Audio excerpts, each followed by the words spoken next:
अस्सलाम वालेकुम। प्रोग्राम सियासी जायचा में खुशामदीद। मैं हूं शफकत अली और हमारे साथ मौजूद हैं एस्ट्रोलॉजर मलक महबूब साहब। फाइनली फैसले की घड़ी आन पहुंची। आज या कल खान साहब को हॉस्पिटल शिफ्ट कर दिया जाएगा। और ये मैं नहीं कह रहा, हुकूमती वुज़रा कह रहे हैं। और आज सारा दिन आप लोगों ने देखा कि जिस तरह पीटीआई ने मुख्तलिफ मुकामात पर धरने दिए, दबाव बढ़ाया, उसके बाद हुकूमती वुज़रा काफी बैकफुट पर नजर आए। और वीडियो के आगाज से पहले मैं बता दूं कि खान साहब के बारे में मलक महबूब साहब ने पहले ही अनाउंस कर रखा था कि मार्च कट ऑफ डेट है, मार्च तक खान साहब को बाहर आ जाना चाहिए। इंशाल्लाह आ जाएंगे। और मलक महबूब साहब ने यह भी ऐलान कर रखा था कि मार्च तक अगर खान साहब बाहर ना आए तो फिर मेरे हाथ खड़े हैं, मैं खान साहब के बारे में कोई प्रिडिक्शन नहीं दूंगा। जब से मैंने मलक महबूब साहब के साथ व्लॉग का सिलसिला शुरू किया है, तमहीद मुझे पता है थोड़ी सी लंबी होगी, लेकिन वजाहत जरूरी है क्योंकि काफी ज्यादा तनकीदी कमेंट्स आते हैं। करीबन 2 साल हो गए। 2 साल में मलक महबूब साहब ने सिर्फ 2 मरतबा खान साहब की रिहाई की डेट बताई। 1 अक्टूबर 2025 था, अक्टूबर नवंबर।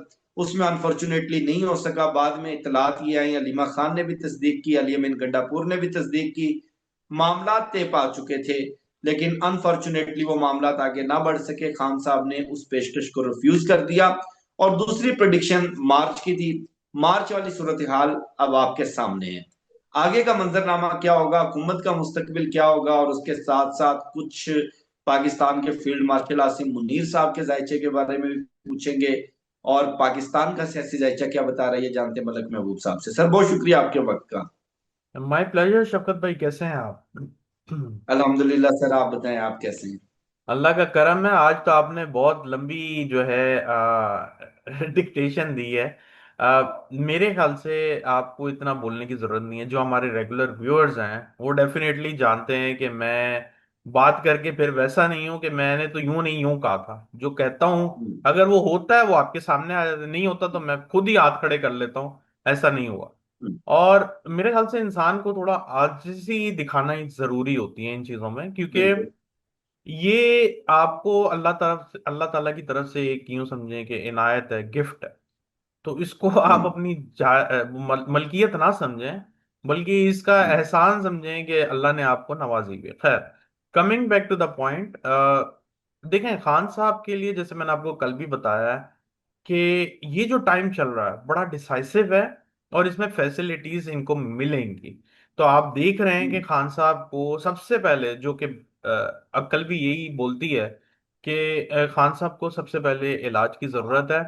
इलाज में ये हम्म, मामलात खराब होने की वजह भी यही दिखती है कि इनको कोई इन्फेक्शन हुआ है जो बड़ा है बहुत ज्यादा, जिसकी हम्म, निगलेक्ट किया है और यूं समझिए कि उसके ऊपर ध्यान नहीं दिया गया हुकूमत की तरफ से, या जो जेल इदारे के लोग हैं जो टेक केयर करते हम्म, हैं उनकी वजह से। तो अगर अभी कोई ये बोलता है कि आपने ये नहीं बताया था कि खुदा ना खास्ता खान साहब के साथ ये होगा, तो देखें हम्म, ऐसे प्लैनेट हर वक्त गर्दिश में होते हैं, हर वक्त वो ट्रांजिट कर रहे होते हैं। कभी एस्पेक्ट हम्म, आपके चेंज होते हैं, कभी सेम रहते हैं, कभी न्यू एस्पेक्ट बनते हैं। तो मेरे ख्याल से इतना इन डेप्थ रहना और कनेक्टेड रहना बहुत मुश्किल है, स्पेशली जहां हम्म, पे मैं हूँ। वहां पे हर हम्म, चीज को आपको खुद हैंडल करना पड़ता है, काम के हिसाब से, घर के हिसाब से, हर जगह पे ये है यहाँ पे। जो लोग रहते हैं वो जानते होंगे कि यहाँ का स्केड्यूल बहुत ही ज्यादा हेक्टिक हम्म, होता है। खैर, अब जो हालात हैं आने वाले दिनों में वो डेफिनेटली खान साहब की फेवर में है, लेकिन मैं आपको बार बार एक बात बता रहा हूँ। पीटीआई प्रेशर जरूर बनाए, नो डाउट, लेकिन एहतियात जरूर बरतें। इस हम्म, जज्बाती मूवमेंट में अगर इनसे कोई गलती हो गई तो यूं समझे जो हम्म, नवंबर से लेके यहां तक का सफर तय किया है ये फिर हम्म, रीसेट हो जाएगा और इनको फिर से वही चीज प्रोसेस करनी पड़ेगी। रीसेट से मुराद ये है कि यहां तक अब इनका एक लेवल बना। लेवल से मुराद ये लेवल तो हम्म, इससे भी ऊपर था, लेकिन आप देख रहे हम्म, हैं नवंबर से पहले जिस तरह दीवार से चिपकाया हुआ था ऐसे हालात नहीं थे। अब जो है हम्म, हालात बेहतर हुए हैं, पीटीआई बाउंस बैक की हम्म, है, पहले से हम्म, बेहतर सिचुएशन में है। तो बेहतर है कि इसको आगे लेके जाया जाए, ना कि इससे पीछे आया जाए।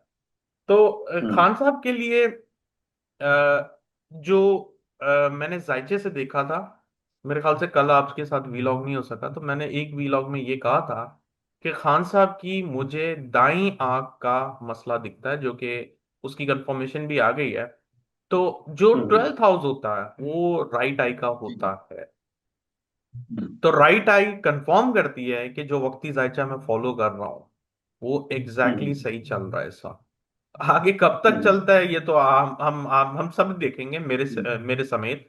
लेकिन इस सब के हिसाब से खान साहब के लिए आने वाले दिन अच्छे हैं। बस शर्त ये है, मैं हम्म फिर से बता रहा हूँ, मैं बार बार बता रहा हूँ कि ये ना समझिएगा कि खान साहब अगर यहाँ से खैर से अस्पताल से निकलेंगे तो वो अवाम के बीच में होंगे, वो मुझे नजर नहीं आता। इस बात को मैं बार बार कह चुका हूँ। खान साहब अभी हम्म भी किसी तरह की आइसोलेशन में नजर आते हैं इस साल तक।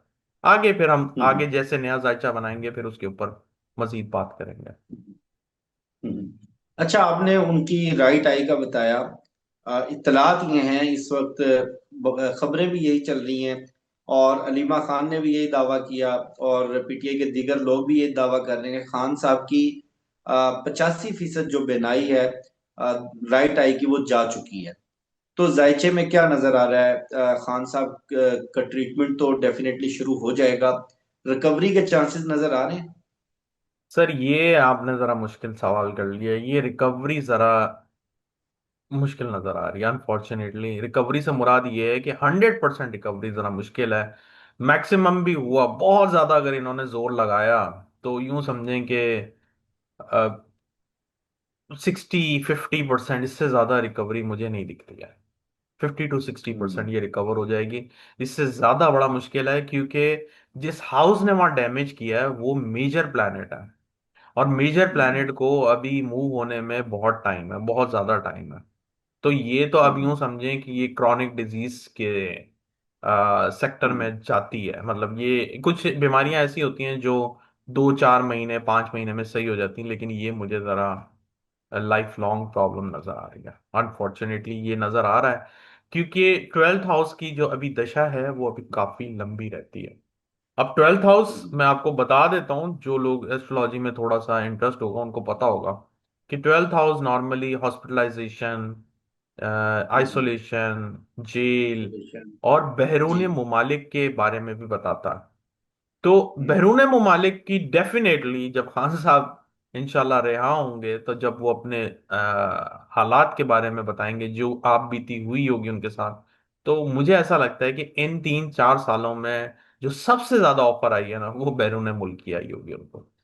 अब ये हम हम्म लोग ये समझ रहे हैं ग्राउंड रियलिटी में इन खान साहब को इसलिए यहां से निकाला जा रहा है कि लोग उनके जो लोगों की डेडिकेशन है, जो लोग उनको फॉलो करते हैं, हम्म जिनके दिलों में वो राज करते हैं, उनके दिलों से या दिमागों से निकाला जाए। लेकिन बात यह है कि हम ग्राउंड रियलिटी पे फोकस नहीं करते हैं। हम फोकस करते हैं हम्म प्लेनेट क्या बता रहा है। तो प्लेनेट हम्म है उनको जो सबसे ज्यादा ऑफर आई होगी वो बाहर जाने की होगी। और मैं बता चुका हूँ लास्ट व्लॉग में भी कि अगर फॉर एनी रीजन खान साहब बाहर गए हम्म तो 2028 से पहले उनकी वापसी मुझे मुमकिन नजर नहीं आती। तो और बाहर रीजन जाने के चांसेस? जी चांसेस हैं, बहुत ज्यादा हैं, लेकिन मुझे ऐसा लगता नहीं है कि खान साहब जाएंगे। जो एक प्लेनेट राहु है वो जब तक जुपिटर के ट्राइन में है तो मुझे जरा कम चांसेस लगते हैं। लेकिन जुपिटर मई के बाद आगे बढ़ने वाला है, और जैसे ही वो नेक्स्ट हाउस ट्रांजिट करेगा तो राहु ओपन हो जाएगा, उस ट्राइन से निकल जाएगा। तो अभी उसमें टाइम है। मैं ऐसे ही वो ट्रक की भक्ति के पीछे नहीं लगाना चाहता हूँ। वैसे ही हमारे पास तो बहुत सारे टाइटल इस तरह के बने हुए हैं, तो मैं नहीं चाहता हूँ कि मैं अभी से उस चीज को अनाउंस करूं। देयर आर चांसेस, 2-3% है, ज्यादा नहीं है। लेकिन एस्ट्रोलॉजी में अगर 0.1% भी चांस होता है हम उसको गिनते हैं, क्योंकि ये गैब का इल्म नहीं है, ये कैलकुलेशन है। गलत होती है तो फिर 0.1% वाली सही हो जाती है। तो मेरा कहने का मकसद है कि चांसेस हैं, लेकिन अगर ये अस्पताल जाते हैं तो उसके बाद इंशाल्लाह मुझे नहीं लगता कि खान साहब को वापस अडयाला जेल जाने चाहिए। खान साहब की यहाँ से रियलोकेशन नजर आता है, तो यहाँ से ये हम्म डेफिनेटली मूव हो जाएगा। हम्म। अच्छा मलिक साहब, अगले सवाल पर बढ़ने से पहले मैं थोड़ी सी वजाहत कर दूं हमारे व्यूअर्स के लिए कि मलक महबूब साहब ने बारहा खान साहब की सेहत के बारे में प्रिडिक्शन दी है, बारहा ये बताया है कि इन्फेक्शन वाजे तौर पर नजर आते हैं, लेकिन लाइफ थ्रेटनिंग सिचुएशन नहीं है। अब एक आम आदमी के लिए, एक आम शहरी के लिए तो आंखों का मसला बनना या इन्फेक्शन होना मे बी रूटीन मैटर भी हो सकता है, मे बी नॉर्मल भी हो सकता है। बहुत सारे लोग इस तरह की सूरत हाल से गुजरते हैं, लेकिन चूंकि खान साहब पाकिस्तान के सबसे पॉपुलर लीडर हैं, खान साहब पाकिस्तान के फॉर्मर प्राइम मिनिस्टर हैं, तो उनके हवाले से ये बहुत बड़ी खबर भी है और लम्हा फिक्रिया भी है। मलक महबूब साहब, अगला सवाल, खान साहब की सेहत को लेकर इंडिया से इंडियन क्रिकेटर्स ने, इंडियन जर्नलिस्टों ने सबसे पहले इमरान खान की हिमायत में ट्वीट्स करना शुरू की। पाकिस्तानी क्रिकेटर्स और फॉर्मर क्रिकेटर्स जो पाकिस्तान के सुपरस्टार्स थे वो खामोश थे। उसके बाद मजबूरन उनको भी बोलना पड़ा और एक मोमेंटम बन गया है। आप अंदाजा लगाएं कि जो ESPN क्रिक इन्फो है, उन्होंने भी खान साहब के ऊपर उनकी हमायत में उनकी सेहत के हवाले से ट्वीट कर दी। इसी तरह शुएब अख्तर हैं, अजय जडेजा हैं, इंडिया से बहुत सारे नाम है, वकार यूनस, वसीम अकरम, मोहम्मद हफीज, शाहिद अफरीदी। और इसके साथ साथ खलीज टाइम्स ने इमरान खान की लाइफ के ऊपर एक पूरा फीचर लिख दिया। ओवरऑल आप कह सकते हैं कि एक बैन अवी दबाव बनता हुआ नजर आ रहा है, एक मोमेंटम बनता हुआ नजर आ रहा है, जिससे हुकूमत बैकफुट पर जाती हुई नजर आ रही है। आउटकम आपको क्या नजर आ रहा है? देखिए, हुकूमत के लिए भी मैंने ये साल का डेडलाइन दी हुई है। अब हम्म। जो लोग ये वीलॉग देख के ये बोलेंगे कि हुकूमत तो नहीं गई, तो मेरे ख्याल से आप थोड़ा सा इंतजार करें। ये जो एस्ट्रोलॉजी की प्रिडिक्शंस होती है ना, ये ऐसा नहीं होता मैं आज बोल रहा हूँ कल हो जाएगा, ऐसा हुआ भी होगा, कोइंसिडेंस हो जाते हम्म। हैं। लेकिन हम्म। अगर आप हर प्रिडिक्शन को ये बोलें कि कुछ नहीं हुआ, कुछ नहीं हुआ, तो बहुत कुछ हुआ है, आप शायद नजरअंदाज कर रहे हैं उस चीज को। गंडापुर वाली मिसाल देख लें। जी बिल्कुल, गंडापुर है। और वो कौन थे जी सर, जो हमारे चीफ जस्टिस थे पहले, उनका काजू मुझे नाम फाइजी याद, साहब। काजी फाइज ईसा है। बहुत सारी मिसालें हैं सर। पीटीआई के ये जो नवंबर से इन्होंने बाउंस बैक किया है, इसकी है, फिर सोहेल आफरीदी की है, बहुत इसका कुछ है ऐसे तो। लोकेशन है। जी तो सर, अभी वो गिनवाने बैठेंगे तो वीलॉग उसी में चला जाएगा। इसीलिए कहने का मकसद ये नहीं है कि आप तारीफें करें मेरी। मैं इसके काबिल भी नहीं हूँ, तारीफ अल्लाह ताला की करनी चाहिए। लेकिन आप बातों को समझें, एस्ट्रोलॉजी इस तरह से काम नहीं करती है कि आज बोला कल हो जाएगा। इनका टाइम पीरियड होता है। आपको मैं एक छोटी सी एग्जांपल देता हूँ एस्ट्रोलॉजी में। राहु की अगर महादशा आ जाए, महादशा का मतलब टाइम पीरियड आ जाए, तो एक इंसान के 18 साल उसी दशा में चले जाते हैं। तो अंदाजा हम्म। लगाएं, 18 साल तक हालात वैसे नहीं रहते, लेकिन वो एक जो हम्म। क्रंच क्राइसिस में आ जाता है, वो उससे बाहर नहीं आ हम्म। सकता। तो आप अगर ये हम्म। बोलते हैं कि आज मैं बोल रहा हूँ कल चीजें हो जाएं, तो फिर तो मैं इस काबिल नहीं हूँ। कोई गैब का इल्म हम्म। जिसके पास हो वही आपके साथ आके बैठे, तो वही बताएगा कल क्या होने वाला है। लेकिन ये जो कैलकुलेशंस हैं, इसके हिसाब से हम्म। हुकूमत के जो काउंटडाउन है वो ऑलरेडी स्टार्ट हम्म। हो चुका होगा। जनवरी एंड से हम्म। हुकूमत का काउंटडाउन स्टार्ट हो गया था।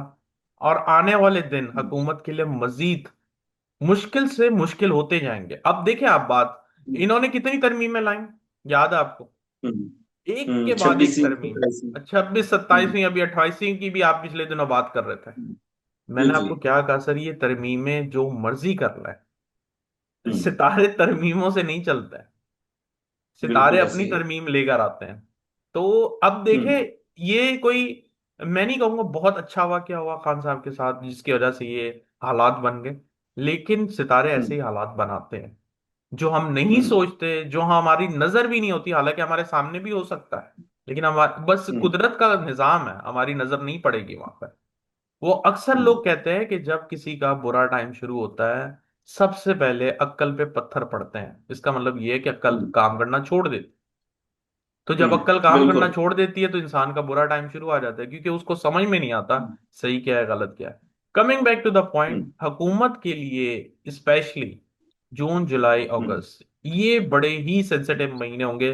जिस तरह खान साहब के लिए फरवरी मार्च हैं, उनके लिए जून जुलाई अगस्त बहुत मुश्किल होंगे।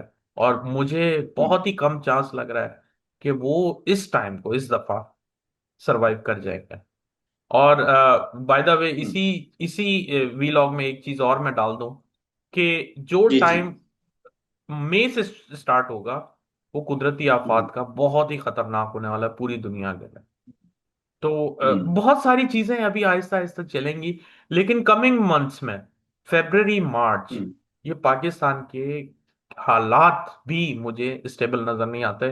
जैसे आपने बोला है 8-10 जगहों पे धरने शुरू हुए हैं, इन चीजों में हम्म, मजीद शिद्दत आती हुई दिख रही है। आज से 1-1.5 हफ्ता पहले जब खामोशी थी, मेरे तब भी अल्फाज वही हैं, और अभी भी मैं इसी हम्म, बात पर हूं कि आने वाले दिन मजीद सख्त हैं। अभी तो इक्लिप्स में तकरीबन 4-5 दिन रहते हैं, लेकिन हम्म, असरात अभी से आने शुरू हो गए। बिल्कुल। अच्छा मलिक साहब, आपके मेरे महबूब फील्ड मार्शल आसिम मुनीर साहब इस वक्त जर्मनी म्यूनिख सिक्योरिटी कॉन्फ्रेंस में हैं और फैसले की घड़ी आन पहुंची है।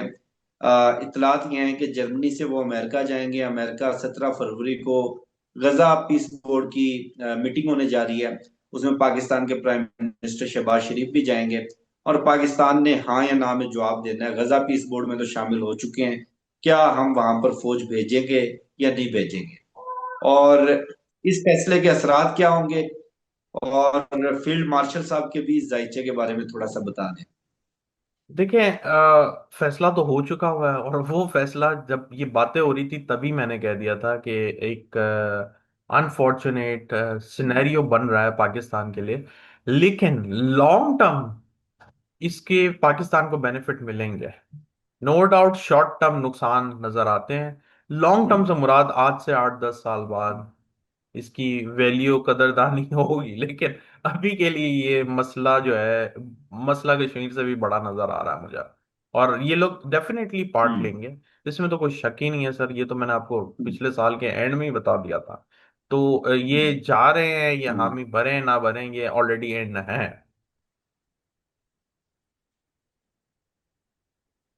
हम्म। और फील्ड मार्शल साहब का जायचा भी बता दें। अच्छा, फील्ड मार्शल के जायचे पे हम ज्यादा बात करेंगे, लेकिन अगले वीलॉग में, क्योंकि उनका रिसेंटली जब मैंने देखा था, तो अभी तो टाइम सही है, लेकिन जैसे मैंने हम्म, पहले भी बताया है, जो जून जुलाई है उनके लिए बड़ा टफ होने वाला है, क्योंकि सैटर्न के अंदर उनकी जो अंतर्दशा आने वाली है, हम्म, केतु भी आएगी, और केतु का काम होता है काटना किसी भी चीज को, चाहे प्रोफेशन हो, चाहे हम्म, हम्म, आपकी हेल्थ हो, बहुत सारी चीजों को वो रिप्रेजेंट करता है। तो जो फिलहाल के सितारों से ऐसा लग रहा है कि उनके लिए आने वाला टाइम इतना आसान नहीं है जितना उन्होंने अभी पिछले 6 साल गुजारे हैं, क्योंकि 2020 से उनकी सैटर्न की दशा स्टार्ट हुई थी, और वो अभी तकरीबन 18 साल चलेगी। और 18 साल में अभी जो अंतर्दशा आएगी वो केतु की होगी, जो डिस्कनेक्शन शो कराती है। तो इसके ऊपर हम मजीद किसी और वीलॉग में मजीद डिटेल से बात करेंगे, लेकिन फिलहाल ऐसा लगता है कि जून जुलाई इनके लिए डिफिकल्ट होगा, और ये एक कोइंसिडेंस है कि हुकूमत और हम्म, इनके चार्ट में कुछ ऐसे मामलात बन रहे हैं कि दोनों साइड हम्म, डिफिकल्टीज में जाती हुई दिख रही है। और ये डिफिकल्टी हम्म, का आगाज हो चुका हुआ है, मैं आपको बार बार बता रहा हूं। देखें, हम्म, एग्जाम्पल के तौर पे खान साहब की आंख अभी खराब नहीं हुई है, हम्म, आवाज हमें अभी सुनाई दी गई है, इतलात दस से हमें अभी खिलाड़ी। आई है। तो सितारे जो होते हैं अपने अंदर से काम शुरू कर देते हैं, हमें रियलाइज बड़ा लेट होता है, और वो जब रियलाइज हम्म, होता है तो वो इवेंट ऑलरेडी ट्रिगर हो चुका होता है। तो इनका इवेंट, हम्म, हुकूमत का और फील्ड मार्शल का हम्म, इवेंट ट्रिगर हुआ हुआ है। अब बस, हम्म, अब वही वाली बात है कि जो अगले इक्लिप्स आने वाले हैं, अगले मेजर प्लैनेट की हम्म, ट्रांजिशन आने वाली है, वो इनके ट्रिगर पॉइंट होंगे। हम्म। बहुत शुक्रिया मलक महबूब साहब आपके कीमती वक्त का। मुझे शफकत अली को, मलक महबूब साहब को दीजिए इजाजत। वीडियो के हवाले से फीडबैक जरूर दीजिएगा। अपना बहुत ख्याल रखिएगा। इंशाल्लाह आपसे होगी फिर नेक्स्ट वीडियो मुलाकात। अल्लाह हाफिज।